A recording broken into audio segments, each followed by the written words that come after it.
Then I will call the December 15th, 2011 meeting of the Telecommunications Board to order. Move into the roll call. I assume we'll probably have one member show up a little late. We'll note that as we go on. For now, Mr. Ehrig. Here. Mr. Pennington is here. Ms. Shepard is not here at the moment. We'll probably be here a little late. Mr. Smith. Here. Mr. Spearman. Here. And Mr. Spencer. Here. All right. The next order of business is approval of the November meeting minutes. Hope everybody's had a chance to review the minutes from the November 17th, 2011 meeting. Are there any changes, motions, additions, subtractions, or questions?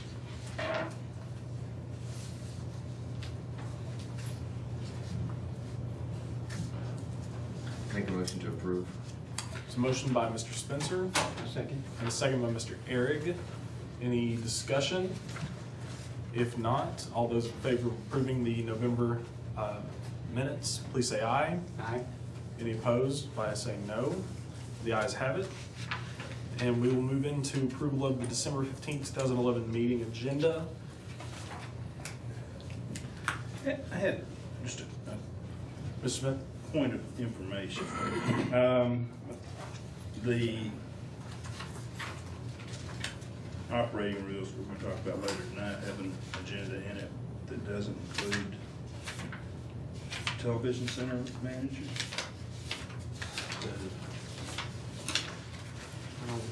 Are you asking or are you saying? It doesn't have the, It doesn't specifically have a report from the public access office. right, okay. But that was added in consultation with the chair. Okay, so that's been, It is something that... We added that. I sent him a draft agenda and we talked about adding that. He said, and he said, this is a good agenda, let's go with it. And it's something that should be Now, addressed. and that's what, As and to present to the Yes. board. I just didn't know if it percolated up in. And then I think that is something that's gonna have to be addressed, or should be addressed in the discussion on the rules tonight. Maybe you had some undue influence on Try not to exert that. Yeah, the other question is, does the cable franchisee know their? They do, and this is not a quote, but basically their specific statement is that they were not, they felt like in the past that their presence was so combative at telecom board meetings that they stopped coming. I think that's probably an accurate So assessment of. that was a statement that I got from our cable franchisee, and I don't know that they would want to return. So I don't know what they would report. I don't either. Yeah, okay. Cable's on. They're certainly not going to give any kind of real business information. Okay. Mr. Ehrig, would you be so kind as to pass an agenda down to Mr. Shepard? Sure. With or without? Like mayonnaise. I'm in approval of the agenda. Is there a second? Second. On motion by Mr. Smith and then second by Mr. Spearman. Any discussion on approval of the agenda as proposed? If not, all the ayes say aye. Aye. Aye. Any opposed, no. The ayes have it. We will adopt the agenda. And we will move into old business. The first point is discussion of amendments to Article 9 of the Telecommunications Board of the Fayetteville City Code. Mr. Smith? Well, this is the work of a committee that was appointed to look into the revision, and I think we were guided in large part by Mr. Bemis and his complaints and things, which were valid on things that we weren't doing. A number of reasons we weren't doing was because we had no authority to do them, or at least the city had no authority to do them. Regulation of cell phones, satellite transmissions. And it was a wonderful ordinance that had sort of the responsibility of the FCC, but none of the authority, which meant that the board would always be beat upon for not doing what it was asked to do because it couldn't do it. And we took those into order. We've discussed them at 2 committee meetings. We've discussed them here and had Kit Williams, the city attorney, go through and revise it. There are 2 things that I'd like to mention, objections that I have heard to these changes. One is that the city administration will get out of control if we don't have all these rules and regulations drafted by the telecom board.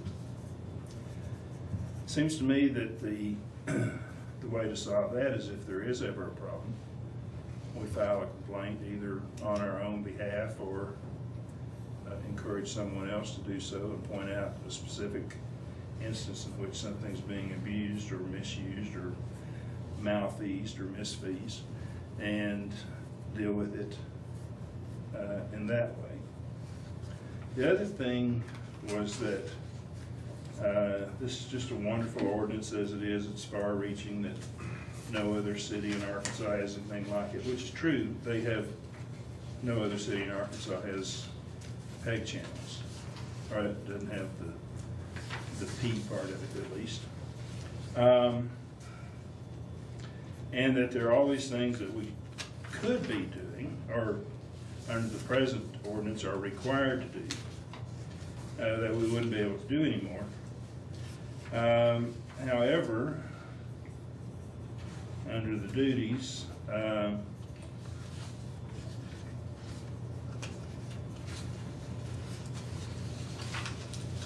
find the number, I'm sorry. 33,210, I believe. Right. Page 2. I'm just trying to find a specific one.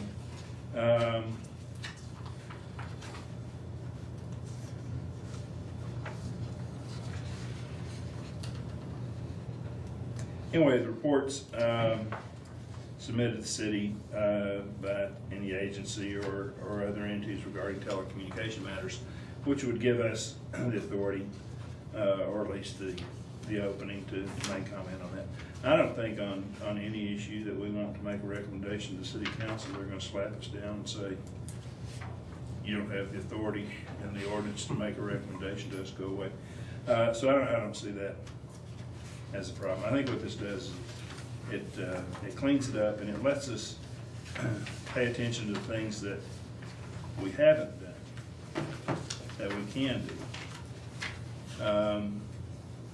Unfortunately, we haven't been submitting quarterly or annual reports as required by the ordinance. There's not much evidence that we've done anything to promote public awareness, use, and viewership of the PEG channels.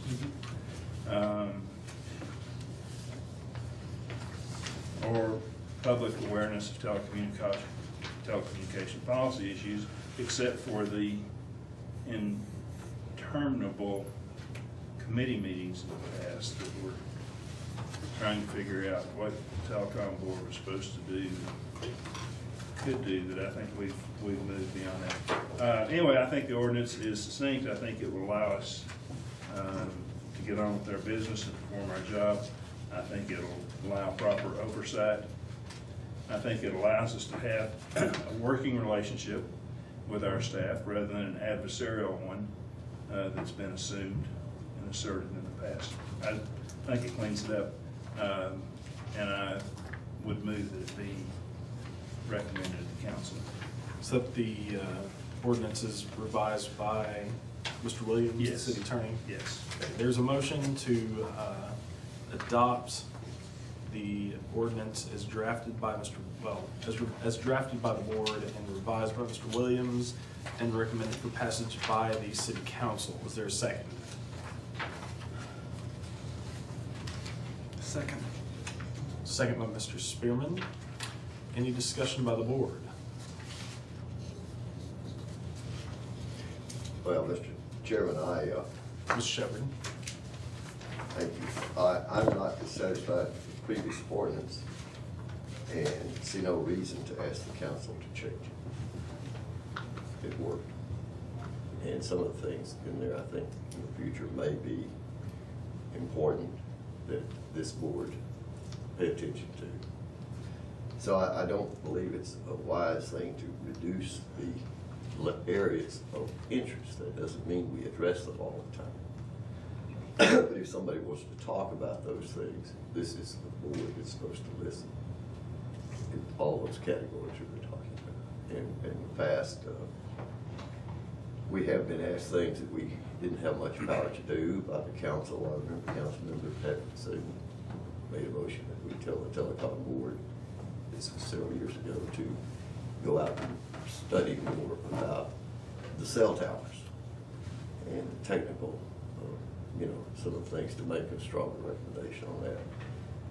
And of course, the difference is there, we didn't have staff to do that work. So that's an instance of where, but we could enlighten ourselves on that particular subject and have a say, but not the level of technical stuff that, and this is true in these other areas too. So, but there's no reason to ask them to change the ordinance, I don't think.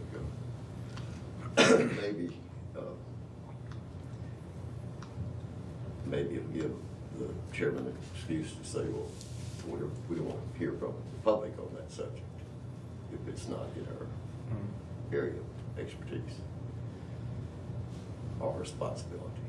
However,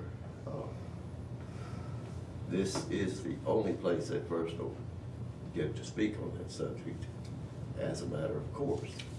If it's something to do with its own agenda in a council meeting, then he can, or if it comes through planning or some other meeting, he could go and comment and discuss those things.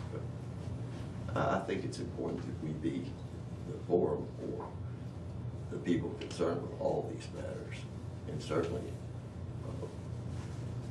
the younger people who are strictly part of the internet generation. Many don't have television, for instance, and they don't need it. They can see what they want to see and get the news. But the time comes when different subjects come up, and there needs to be that kind of forum for them to address these things, and for someone to listen who does feel some responsibility about it. So I wouldn't put it forward to the council at all. Thank you, Mr. Shepherd. Any other members of the board wish to address this matter? Any members of the public? Ms. Shelton? Yeah, I have, Ms. Shelton, if you would, come sit in front of that microphone so we can catch your statements yeah, I wish clearly. I wish a camera were in front of me instead of behind, but I guess. He could, Mr. Chairman, he Whatever. could sit, Or you can sit next to Ms. Shelley. sit over there. Oh, and face. this will be all right. I think some of the issues that will not be addressed as readily possibly if these changes are made related to three questions I have about what's going on now. One is, if I understand it correctly, there is no web streaming of the public access. Is that correct? That's correct. And I wonder why that is when there is web streaming for the government channel. So I think that's a very important issue because to some extent television is being supplanted by various other media, including the internet. Another question I have is, I was reading the new public access contract for 2012, and I was somewhat astounded by the phrase in there where it said that short takes would be controlled and owned by the city. What is that all about? And the third question is, why wouldn't you want to include citizen requests to cover FOIA meetings that are subject to the FOIA law? I mean, that's kind of looking towards the future. Not only is it looking towards the future and installing what would be sort of an electronic equivalent of FOIA laws that are now in place in Arkansas. We also did that for, I think, around 7 years. That policy was in place in the government channel. So I wonder why in the world that was ever taken out, and then why are you weakening the possibility of doing those sorts of things, apparently. So those are three main questions. Does anyone have any answers to those? Are you aware of any meetings under the FOIA guidelines that have not been covered by the government channel? That's an excellent question. And from my experience in government, and I worked in basically around in government in this city for about 20 years, it's a very subtle thing that happens, and if you're not real close to the workings of the different departments and the city, you will never know meetings that are not covered because they won't be announced. You have to be really close. And now, as it is now, if you are a citizen and you are very well acquainted with the workings, and there's these subtle ways of putting meetings aside, and believe me, there are lots of ways. Basically, I think one of the basic excuses given, well, the meeting was announced too late and we don't have personnel available, or nobody would be interested in this meeting, or why in the world would anybody want to see this meeting because it's just about the budget. I've heard all of those things. So is that a yes or Numerous times. no? I'm sorry? Have any meetings covered under the Freedom of Information Act not been televised? Oh, yeah. This subcommittee of this board some time back was not covered. How does that fall within the Freedom of Information Act? What I I'm understand how it would fall within Mayor Jordan's open government policy. Yes, sir. But I don't see how it falls within the state Freedom of Information Act, because it doesn't make policy. Okay. Hell, this board doesn't make policy. That's probably right. What I'm saying is, if you look towards the future, and this board did that 7 years ago. 7 years ago, they saw fit to put a clause in the government channel policy that said citizens of Fayetteville could request an FOI program. And I think that's a very valid way, and kind of a futuristic way to look at how government is happening.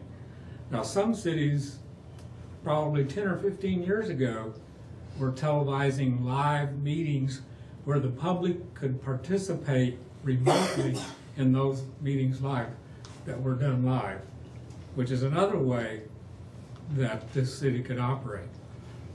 That's keeping up with technology. That's allowing the rules and regulations to keep up with technology instead of just being behind all the time. Are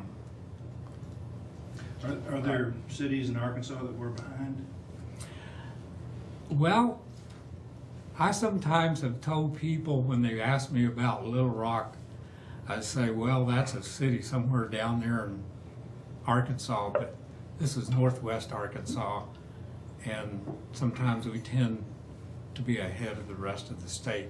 And I think we ought to remain ahead of the state. We should be a leader, and also the state of Arkansas in some regards could be a leader in the U.S. And at one time, the government channel policy here was, to some extent, that, because I presented on 2 occasions the Fayetteville government channel policy at the National Association of Telecommunications Officers and Advisors. And when they heard that policy, they said, wow, I wish we could get our city council to adapt that. Well, this council had that sort of thing for, as I said before, about 7 years. So you mentioned a subcommittee meeting that was not televised, that does not fall within FOIA. Have there been any meetings that do I believe fall that under meeting FOIA. actually fell within FOIA. How so? Well, it was a meeting of this board, and this board is subject to FOIA meeting laws, right? No. It's not? This board is not?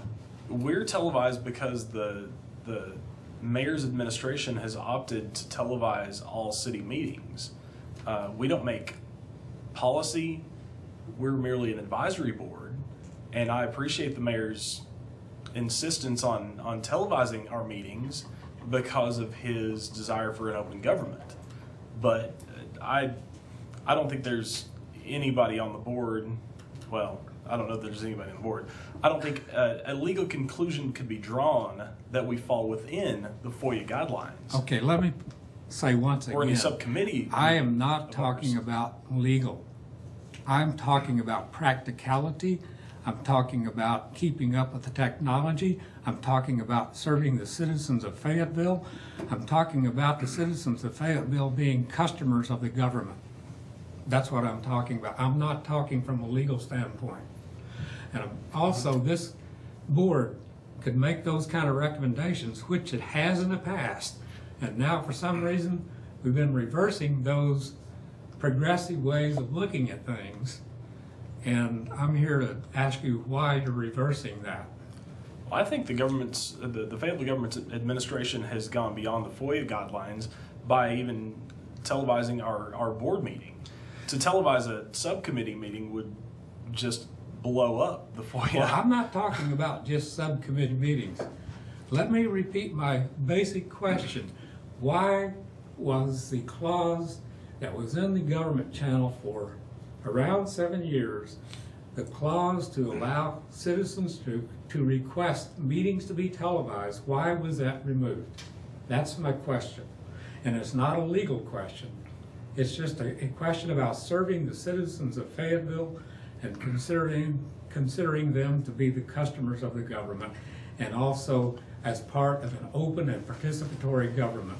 That's what I'm talking about. Okay, well, let's get back to a practical point. You said that practically speaking, it may not fall under FOIA, but practically speaking, have we failed to live up to your expectation of televising these meetings? Potentially, when you remove that clause, potentially you increase the likelihood of that failure.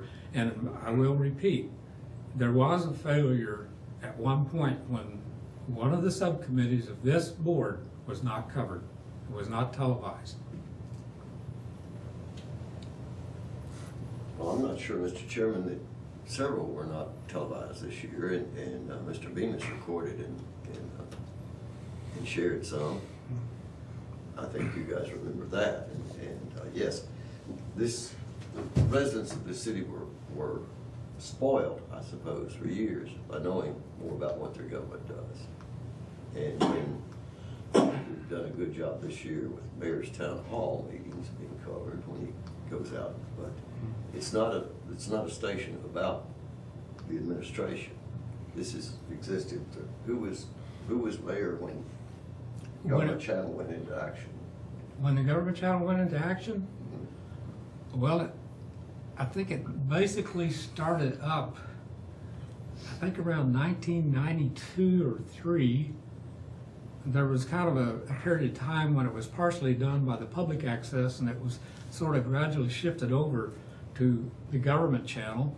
But I did some work for the government channel in 1993 on contract, and that was during the administration of Fred Hanna. Yeah, so it's not, we're not, I don't think you meant to say it that way, but I don't think it's at the pleasure of any mayor that these things are being done. It's at the pleasure of the people of the city, and they were spoiled to it. And obviously, budget considerations have been the reason not to cover things. I believe the manager would agree, because there are just many things. Some of them trivial, some of them more important than others that are not covered. And I haven't sat down and made a list of them, but there were things that were covered 7, 8 years ago that, within the last, up to 4 years ago, when we did have this terrible budget situation, that were extremely important. People were brought in to speak to committees, come in to address the people of the city on subjects that the city was trying to educate the public on and educate the employees. And these things still occur, and they may be in this building, or they may be more likely at another venue, for instance, the public library. Every great speaker at the public library was covered by government channel for years, through 90s and early 00s. So they're not all FOIA. I'm sure there are some instances. We were in every little planning meeting was covered. I don't know that we now cover, correct me, are we planning the plat? Tech plat is covered, subdivisions plat. covered, the agenda session, which never was covered until this year. The Planning Commission agenda session is now covered, and the Planning Commission itself has, as has always Yeah. been. I would like to make a correction about that. The agenda session of the Planning Commission was covered very early. And I can't remember all of the political ins and outs, but I believe the reason it was stopped at some point in time, it's a very complex thing, but I think it was stopped. I cannot remember exactly who gave the order, but going back even further, I can remember one of the biggest changes in the government channel policy was made when the chief administrative officer of the city of Fayetteville made a direct order to the government channel not to televise a discussion being held by 4 aldermen down in the city council room. The order was made not to televise that discussion about some trees being cut down near Steel Crossing. That's when the big change was made in the government channel policy. And when that change was made, it was interesting to note that the city attorney actually said that the city council has nothing to say about what the telecom board is doing. Well, yeah, what the telecom board is doing. They had a completely different way of looking at how the telecom board operated within the city of Fayetteville government. And that particular city attorney is a different city attorney than we have now, said that basically the telecom board makes a policy and the city council does not pass it. That's what they said. Now, it would take lawyers to figure that out. But later on, it was ruled that, yes, the city council does have to approve the telecom board, but there are 2 vastly different interpretations of the law on that. But yes, at one point, the Planning Commission agenda was televised by the government channel, and it was stopped, and I can't remember who stopped it. You'd have to dig through reams of paper to find out, probably. Thank you, Mr. Chilton. Mr. Chairman? I just signed. Mr. Eric? Let me ask a question or so here. Fritz, is it possible to do continuous web streaming of everything that goes on? We do on the government channel. Do you? Okay. The televised meetings, everything of substance that is covered on committee meetings is brought before this board for approval or discussion. And I don't think that subcommittee meetings, committee meetings, should even be considered to be televised. I beg your pardon. I understand from a distance how that may seem to be the case. I have one more point. Okay, I'm sorry. Now, meetings where freedom of information might be requested, that FOI request can be honored the way things are right now. I don't see any reason why they can't. I fail to see where there's a problem. Televised or not. Yes. If there's a freedom of information request, we don't have to send them a DVD of the thing. You know, The law doesn't We have- require that. the laws do require it. The law does not require that. Right. Really, I hear your complaints, and I hear your comments, and I understand your concern. I don't see the problem. It's like the lady said on TV, where's the beef? Well, let me ask you again. You know. Why would you not want citizens to have the authority to request an FOIA meeting to be televised? They can request. Right. Have there been any that There's have no not? legal requirement that we do it. Well, yes, I agree completely that that's part of my point. The law is not keeping up with the technology. Mr. Smith? The witness is speaking to the government policy channel, not to the motion before the committee. That's a fair point. Anyway, I'm through. Okay. Is there any other discussion by the board or the public? If not, I want to ask one more question. Ms. Shelton? Did anyone read my comments about these changes? I did. I did. Yes. I did not. Sadly, my printer doesn't work. And I never The pay heard. doesn't keep up with the cost of the printer.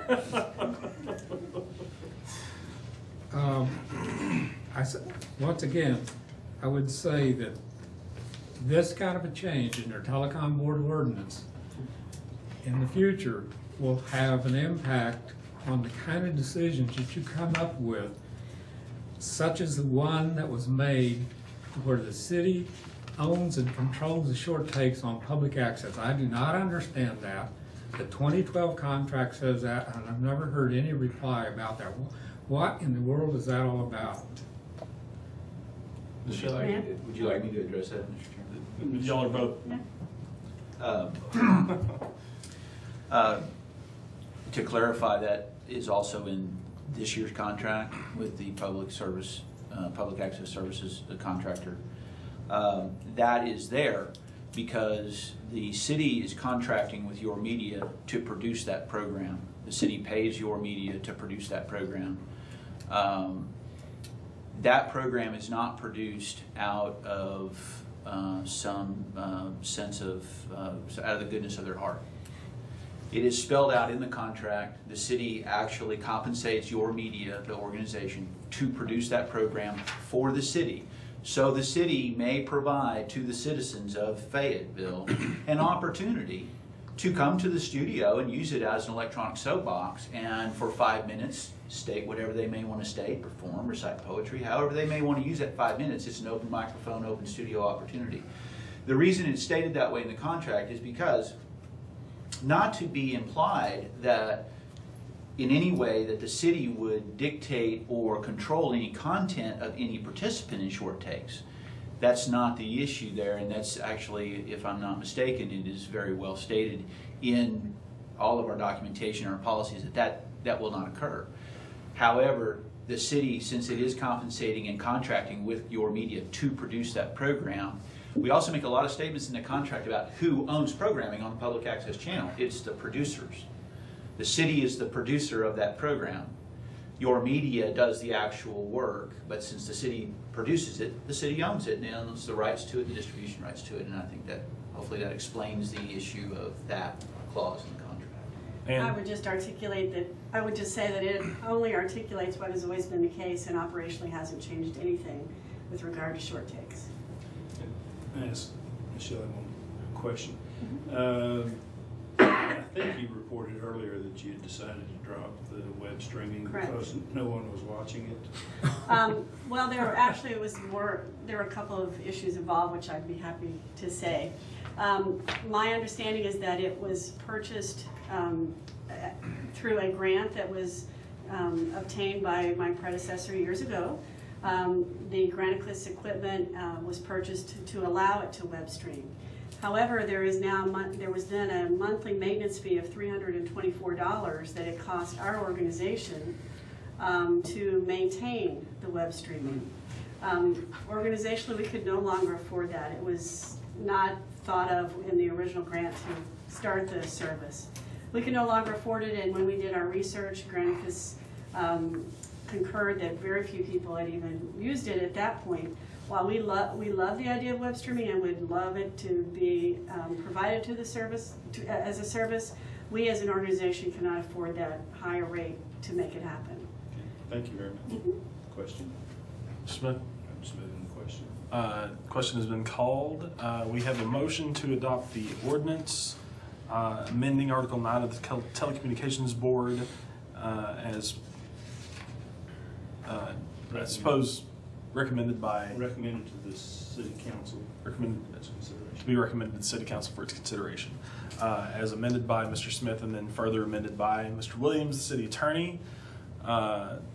If there's no further discussion, all those in favor, please say aye. Aye. Any opposed, no. No. The ayes have it, and the ordinance is adopted for recommendation to the city council at its, I suppose, next meeting. I don't really know how that We'll have to go works. to the next agenda Okay. session and be placed on the agenda. Okay.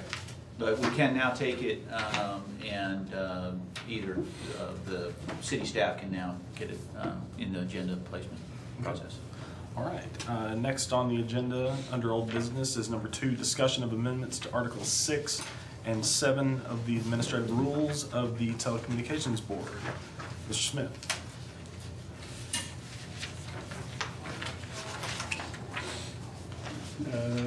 This doesn't appear to be is this just the existing? This is existing, yes. Okay. I'm gonna try to find it.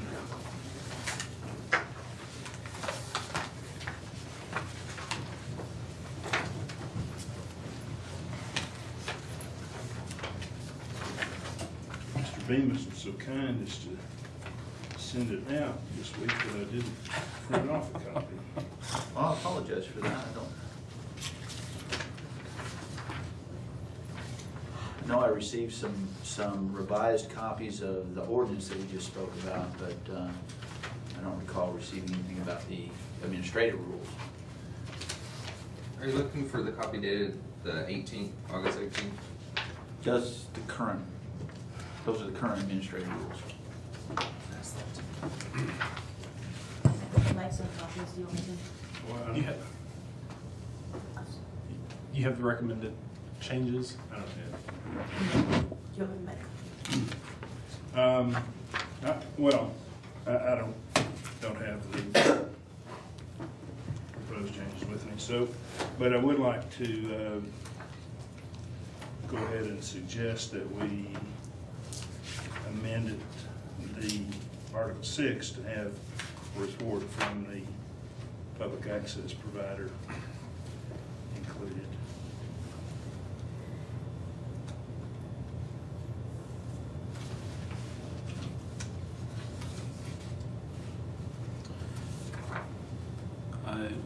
Well, if Mr. Smith would indulge me, I have a somewhat more specific amendment in mind. Of course. Under subsection B, and this is just a suggestion, I would move that it be amended to read, the agenda for regular board meetings shall be established by the chair of the board, but may be amended by a majority of the board. Second. On a second by Mr. Smith, we'll move into further discussion of the proposed amendment, or proposed motion. Any discussion on that motion? Sounds good. basically, I just wanted to get away from a strict point-by-point agenda. And, you know, sometimes things aren't gonna come up, and other things are going to come up that need to be a part of the agenda. And if we're stuck with a strict outline, we'll be forced to go with amending it at the beginning of every meeting every month. So, Could you advise me on what steps I should follow to make sure that my proposed amendments are in the packet for the next meeting?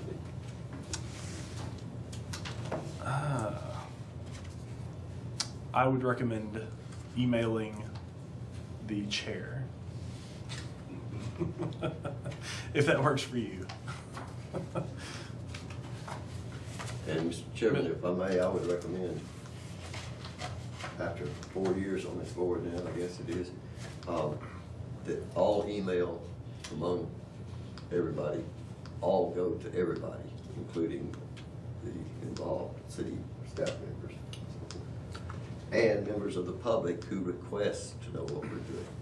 That's a good recommendation. And that's why, you know, we've always had a name or two, such as Mr. Hilton, since he's no longer on the board and working for the city, he still remains interested. And I think if anybody lets you know that, or lets the staff know that they'd like to have access to our email up front when it happens, then we should add them to a list, and everybody should have the ability to use that list so that nobody can say there was a secret email passed amongst. Sure. Just a request to put something on the agenda. I can assure the public that any request to put something on the agenda will not be done until, you know, any request that's made will then be made public.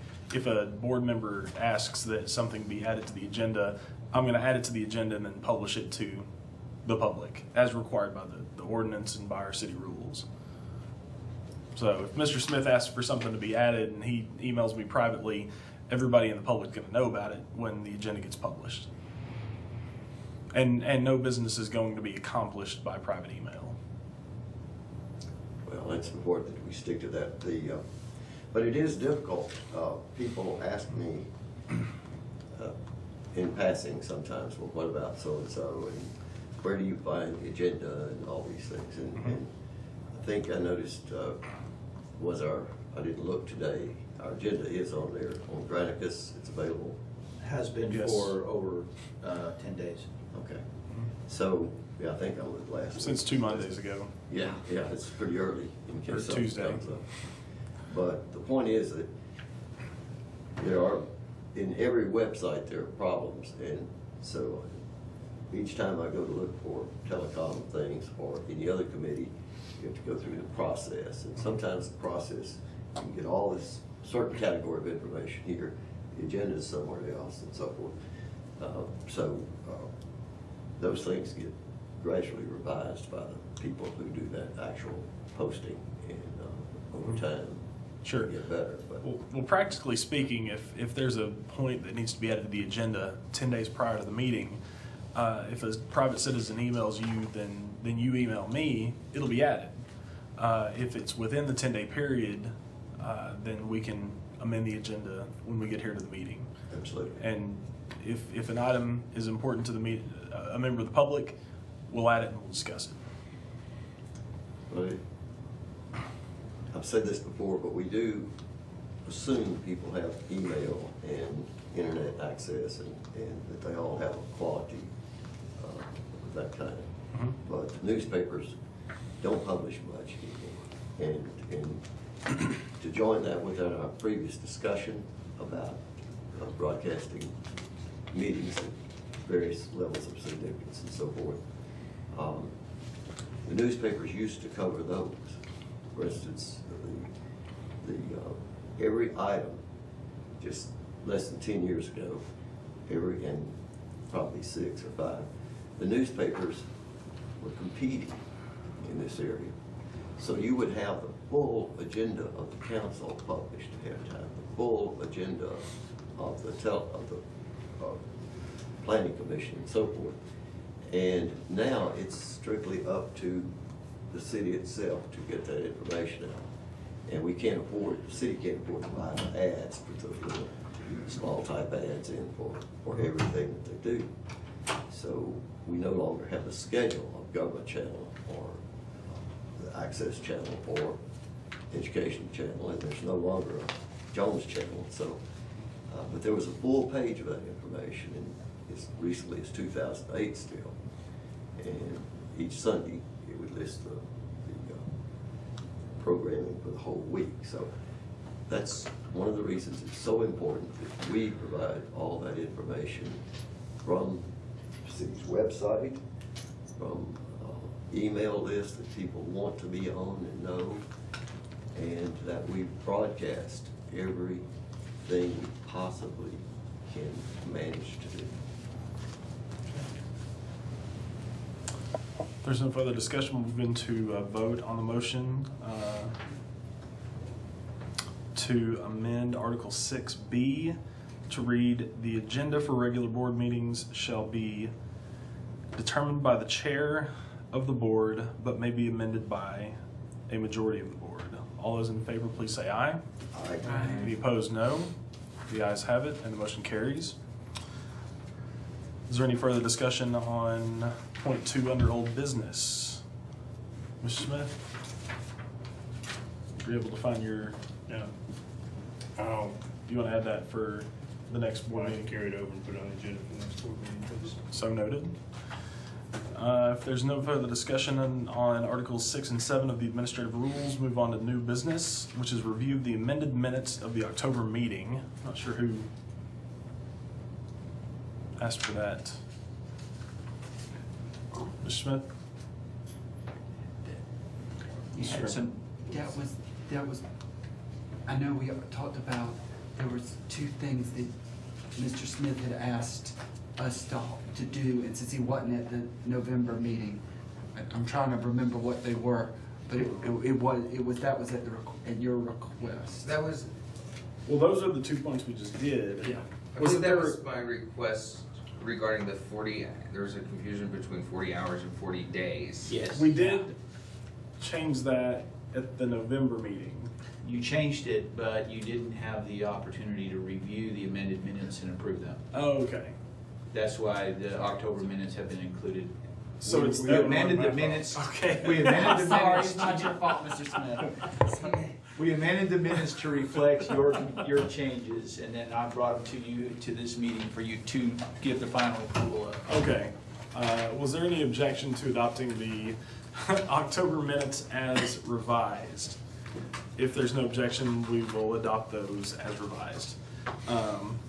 Number 2 under new business is review of request for the city attorney to request the attorney general opinion regarding clause in the public access operator contract dealing with utilizing the public access channel for activity. I'm sorry, that was Mr. Smith. That was Mr. Smith. Yes.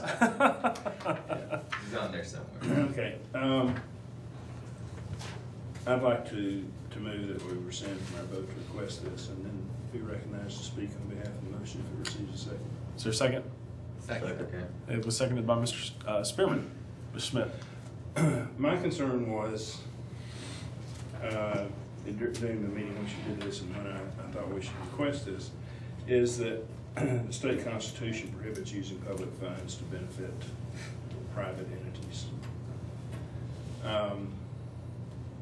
Doesn't stop it, of course, it happens all the time.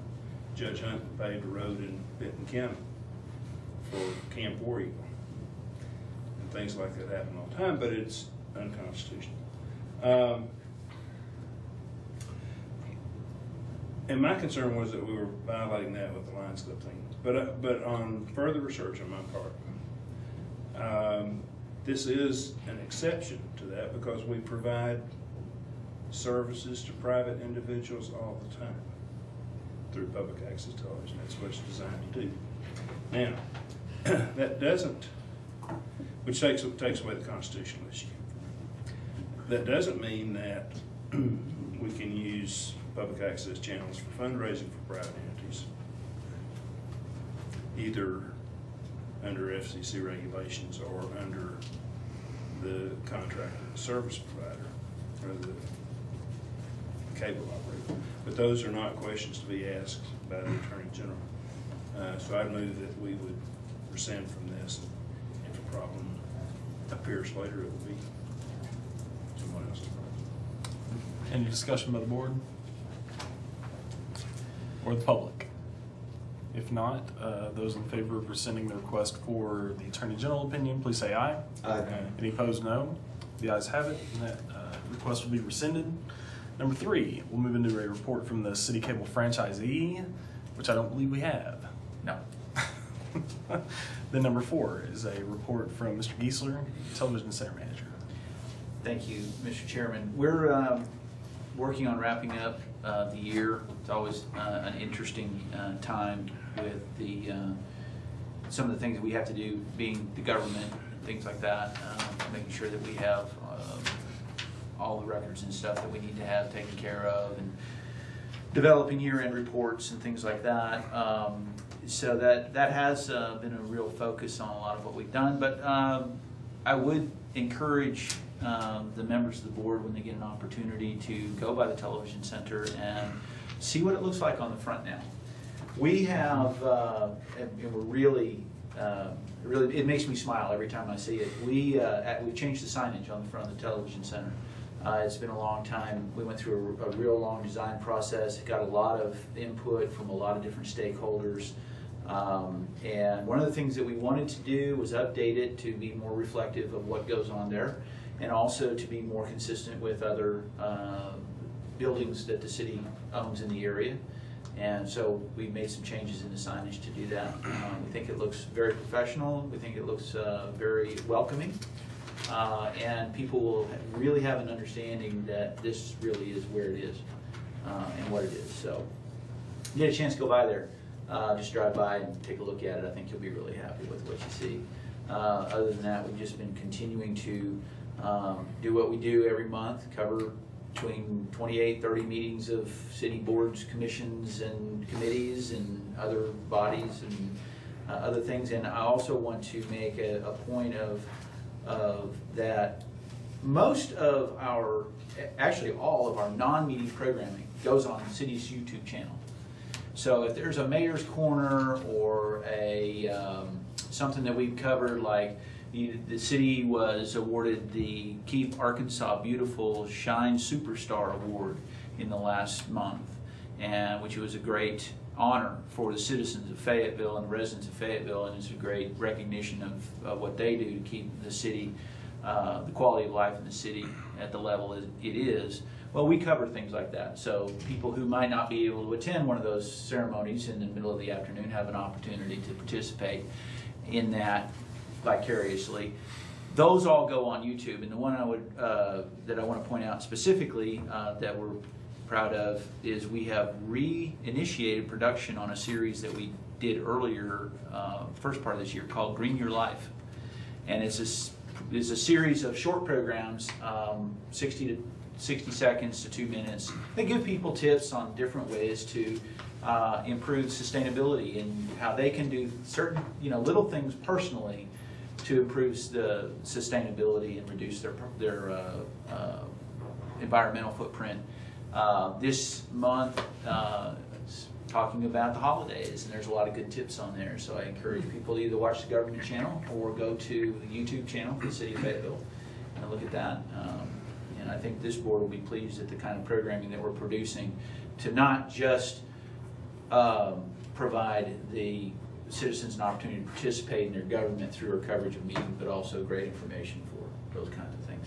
I do plan on, in January's meeting, to have a full 2011 recap report for the board and give you a good idea of everything that we've accomplished in the last year, the highlights of that, and what we plan for 2012. Any questions? Yes, sir. One of our responsibilities as a board is to provide an annual report to the city council on what we've accomplished and what we intend to do in the coming year.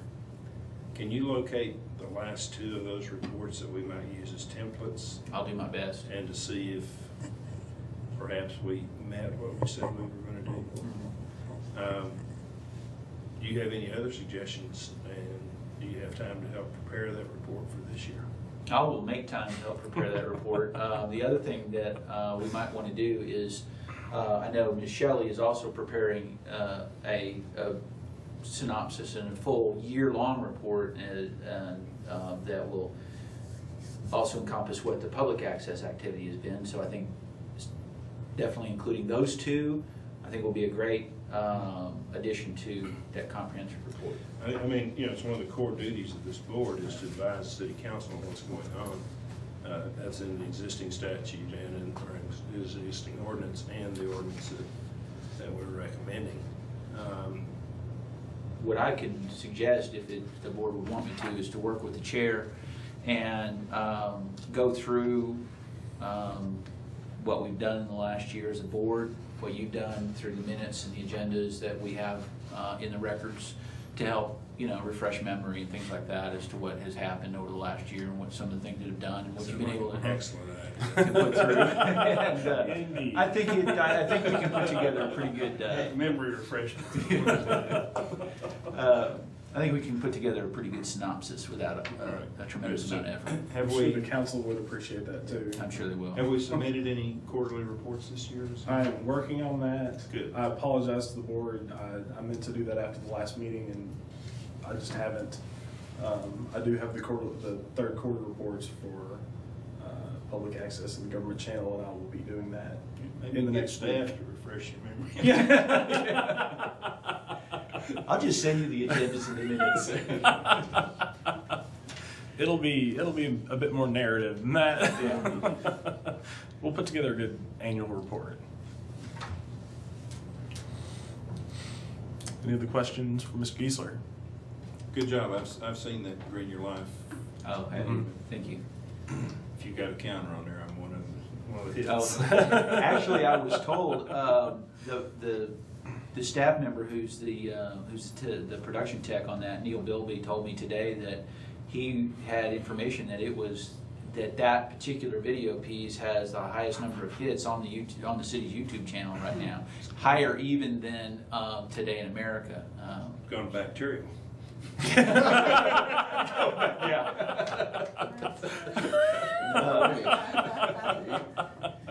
It is a good piece. Nothing else for Mr. Giesler. We'll move into the report of the public access operator, Ms. Shelley. Thank you. Attached in the next page of your agenda items in front of you is our report for November. I'll just briefly hit the highlights. You're welcome to read the entire report at your earliest excitement to do so. Basically, we had 14 candidate producers for the quarter by the end of November, which is 4 more over the quarterly quota only 2 months into the quota, giving us 57 at the end of November, which it exceeds our annual quota by 7. So we're really excited about that. And thanks to the staff, which has been incredible. And I know for sure just before I left, we had two other candidate producers complete the field criteria to become new candidate producers. So we'll even have more in December. So the number of trainees so far in 2011, new trainees, is 109. I did, prior to coming here, notice a discrepancy, which I will have corrected in next month's report. We actually did have 22 participants in classes for this month, classes and workshops, and the by ward chart only shows 18, so I'll figure out why that happened, but the 22 number is correct, making it again one of our largest class participation. And interestingly enough, we had the largest number of grandfather producers coming back to take classes and workshops. So we are seeing some activity from our producers that were grandfathered in as of the end of 2010. If you want to look some more of the highlights, we're more classes, wonderful certification activity. One thing I was concerned about, we saw another jump in the number of no-shows and cancellations in November. It had been down quite a bit. We jumped back up to 11 this month, which again has always been a challenge that we face. But if you juxtapose that with the number of people who are new, who are still coming in and still showing up for classes, we're in far better shape than we were earlier in the year. And then there's your list of producers. Usage is pretty much on average. Average month is a good month, and that's what we had in November. One of the things I do want to note in this venue, I want to publicly thank on behalf of the board and the rest of your media staff, Heather Drain, who had been a longtime public access television employee, employed by our organization. After 5+ years, moved on. December 2nd was her last day. She's working for KNWA now, and very excited to have that position. And we were very grateful for her service. Of all the people, she tempered the longest amount of transition in that position and deserves all of our gratitude for that. So we want to wish her well and give her thanks. Flint Woods, who has been our technical specialist, has stepped into a full-time position. We won't be filling the position of daily operations manager. We will just be moving a technical specialist, which can cover all the things that Heather's position did, into a salary position for 2012. And we're excited. Organizationally, our board at its last meeting on November 30th voted in a budget that allows, for the first time ever in my understanding of our public access operations employees, we will have health care benefits starting January 1st. Again, I want to thank Mr. Giesler and all the great work that we've done in collaboration and say that the signs are incredible. To my knowledge, since those signs have been put on the front of the door, there has not been a single person come in to pay their water bill. Prior to that, it was such a common phenomenon. We actually had a map to the city administration building printed out that we would hand out to people. Last month, I believe I reported that J.R. Curtis, our Director of Education, had done a few classes at the Fayetteville Public Library as part of their Filmmakers Institute. At one of those classes where we both spoke as your media, but also, of course, always promoting public access, the new editor of the Free Weekly was at the class, and she came last week and did an in-depth article hot off the press I picked up on the way here that I'd like to pass around. About Fayetteville Public Access Television. And the great timing was that she showed up on the weekend of the Lions Club telethon, so there was lots of good activity for her to photograph, including only one of the 2 days per year that I actually do stand behind a camera. She caught that on film. But she really went in depth in focusing on different producers and highlighting them, including Lindsley Smith, who happened to walk into the television center while she was there as a candidate producer, talked about a show she's planning. One of our newest and youngest producers is also photographed and interviewed in there, as well as Roger Henry and Dan Vega, who have been doing shows forever. I think for one of the first times, it's really well presented what happens at Fayetteville Public Access Television, including calling it Fayetteville Public Access Television and including the purpose statement of what we do there. And I'm really pleased with the centerfold article that we received. Wow. So, Mr. Chair, one of the things that I would also like to highlight about the public access operation this year, the collaboration that I've enjoyed with Ms. Shelley over this last year has been tremendous. I can't compliment her and her staff enough as to what they've been able to do with this operation. But it also goes further than that. In the city council meeting, when they were considering the renewal of the public access contract, there were words being said like, phenomenal job. And Alderman Farrell actually said, this is a quote, "This has been a godsend," which was very nice to hear from the city council, who traditionally heard contention and has heard difficulties and struggles. And we have been able to train an unbelievable number more of people than have been trained before and give more people an opportunity to take advantage of public access services and public access television in Fayetteville and reduce all of the issues. I don't think I didn't take one complaint in this last 30 days. No complaints. And the credit has to go where credit is due, and that's the staff of the television center, the staff of public access, and Ms. Shelley. But I really wanted to make a point. This being December, And we're talking about going into 2012, and this is tremendous. This is absolutely great, and thank you very much, and thank this board for your support of everything that we've tried to do to continue to move public access television and government television as a whole in Fayetteville forward in the last 12 months. Thank you. Yeah, just since I've been on the board, it's been a tremendous accomplishment what you've done. And you know, I would say as an individual board member, not as the chairman, that if there's anything that we can do to help you continue to get to where you want to go, come and ask us. I think that our support might be more of a help now than it was in the past. I think in the past it might have been more of a detriment, but with such a competent board that you have for public access, and then you as the executive director, and the changes that have been made on this board, I think we should have some sway with the city council. So please come. Excellent. Let us know if we can help. All right. And I would challenge you all to join Mr. Smith in taking the classes, or Mr. Shepherd in taping some short takes, and come down and use the facility. I'd like to second everything that's been said. It is a magical transformation of this wonderful resource for our city.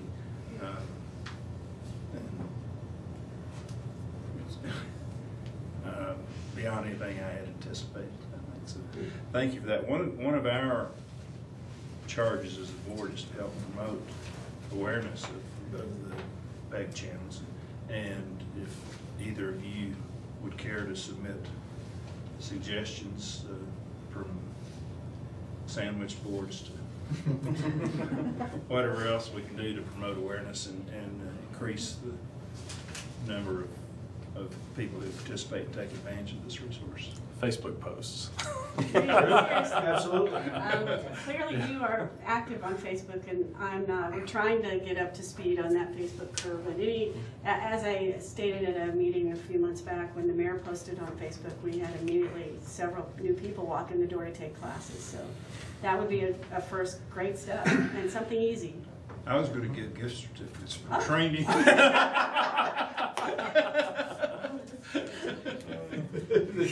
An inexpensive and sustainable gift. Very inexpensive. Anything else on reports? Thank you, Mr. Elliott. I have a quick question. Mr. Hilton brought up in an email that he sent me, and he mentioned it earlier about the streaming access for the public access channel, the web streaming. Users can still upload the content to YouTube, right? We talked about that. Oh, sure. We actually have our own channel on YouTube, and when they edit their shows to be telecast, we can help them post it to YouTube if they like. And we are, I mean, I don't know if I'm speaking out of turn, but I know that there has been some looking into, with the Lions Club auction coming on, is there a way that we can use the equipment that was purchased through that initial grant to web stream in the future? It's not an idea we've given up on. It just was not feasible anymore for our organization to do so at this point in time. And I mean, $324 a month versus free YouTube. Correct. Well, and yeah, absolutely. Though it is different. You can't just turn, Sure. pop up the internet and watch it. But a lot of, I don't know how many of our producers put their own shows on YouTube, so, aside from the ones that we help post them themselves. I know, just anecdotally, when Blair was doing this piece, and she would call me about different producer shows, she said, well, I just watched that one on YouTube. So I know that she was able to access many on her own just by using YouTube. Okay. Thank you. Speaking of that, there's another point somebody made to me one day, a year ago maybe, said things on YouTube. He was talking about what he'd seen that I put on there in particular, but you can watch it, you can actually back it up, you can move through there.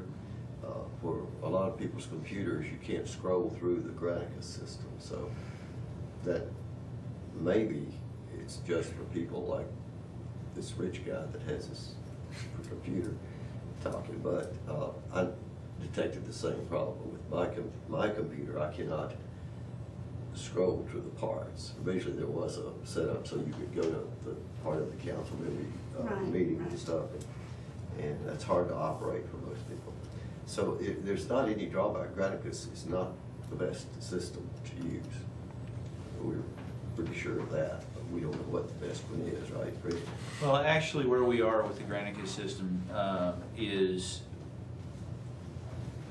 working on 5-year-old technology. We have not upgraded the services or the technology that we're using to stream the government channel live, nor have we upgraded the services that we use to provide the video on demand, which are two different things. Right. Even though there are served from the government channels, from the city's perspective, that services, those two separate types of services are provided by the same company. We are looking at, and of course, you know, budgets are always an issue, but we're exploring our upgrade capabilities and what we might be able to do. We're in conversations with Granicus. Granicus provides us with a significant amount of functionality beyond just serving up the video. All of the agenda,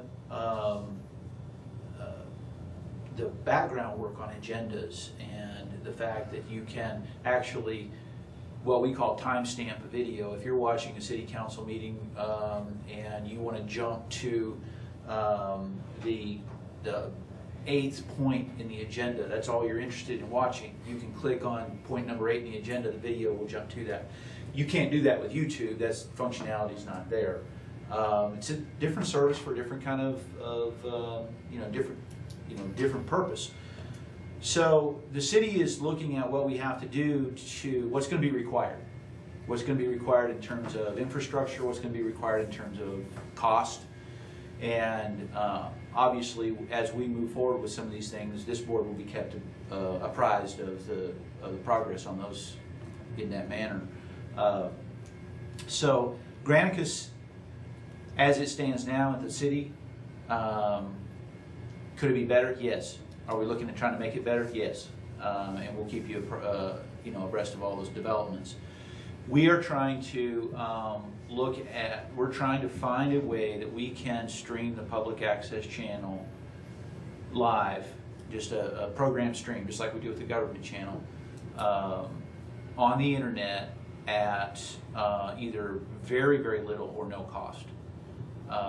If we can find an opportunity, or if we can find a solution to do that, I have my staff working on that right now. We don't like the fact that the public access channel is not streamed on the internet. We feel like that's one of those things that the city could do. We can't afford to pay for it. The city, your media can't afford to pay for it, and the city can't afford to pay for it. $350 a month is a significant. I mean, that's well over $3,000 a year. I mean, this is a very significant amount of money. But if we can find a low or no cost, a much lower or no cost solution, we will we'll implement that. So we're trying to find that at this point in time, and we hope we can, because I think it will be a great enhancement to what we're doing.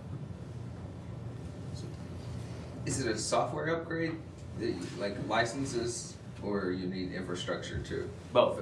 Okay. And I can't get into a whole lot of detail with what we're looking at in terms of Granicus, but for the public access part, right now we have the hardware. We believe we have hardware that will work without having to, we're repurposing some other hardware that we had, and we just, we found a couple of providers on the internet. We don't know if the hardware will work with them.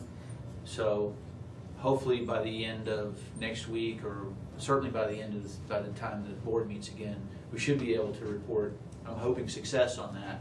And you'll be able to go to fayepublic.tv and click on the link and watch a live stream of that. So keep your fingers crossed. We're working on it as hard as we can. Anything else? If not, we'll move into any other committee reports. No committee reports. Any citizen communications on matters that we've not already addressed? If not, we'll move into announcements by the board or staff. I'm sorry. Today is the 220th anniversary of the ratification of the Bill of Rights, including First Amendment, which we celebrate daily. Just like to ask you to put your party hats on tonight after the meeting. So noted. And what a better way to exercise your First Amendment rights than to come down to the television center and take a short tape. But Mr. Smith clarified the point about why every meeting we could possibly have live should occur. Because that comment will be out of date by the time it's broadcast. Unless you're predicting which day. Damn shame. Well, I am probably one of the newest members in Fayetteville in the community, even be on a board or a commission. Haven't only been here for, I guess, 7.5 months. I was at a party earlier this week with 20 other newcomers. I would say in the past, most had come in the past 18 months, university employees and spouses. And I said, how many of you have been on the government channel? Nobody. How many of you know about all the exciting opportunities there? And I said, well, and only one did. And I got to thinking, I didn't know about it either. With my apartment building, I don't pay for water bill. So never seen that. And so I'm really going to take to heart one of these duties about promotion. Because there's some really bright people that have really bright ideas that are new here, that love this place with all their heart already, and have called their cousins in Cleveland and said, I'm way happier than you will ever be. And so, I see the promotion of this as our most noble mission. Because there are people here looking for things to get involved in. There are people with bright ideas that our whole citizenry would benefit by hearing, learning, or witnessing some of their talents and God-given gifts. And so I challenge us to promote. Just recently in Virginia Tech, we saw how telecommunications can benefit an entire community. They were able, within minutes of learning of the shooting, to shut the entire campus down. These 19-year-olds on their cell phones, getting their phone calls, getting the email. We know that they're wired. Well, there are a lot of kids in our community that are bored, that haven't found their niche here in the community, have something to say, and aren't sure anybody listens. Well, as a university employee and as somebody that it's my job to talk about the university every day, I get to talk about the university. Well, I'm going to talk about Fayetteville, and I'm going to talk about our outstanding gift to the community. And so, I don't want to talk at every meeting about the bad. I want to talk about ways like Facebook, like YouTube, like in a freshman orientation packet for incoming freshmen to say, hey, you were in your theater department back home. You were on the television station in Dallas at Plano West High School. You're used to doing these things. Here's a place for you to feel at home the minute you walk onto campus and see the hills of Fayetteville. So, as a member, I say that a duty that we can all do in our respective areas, we can really make a difference if we promote the heck out of it. Well said. Thank you.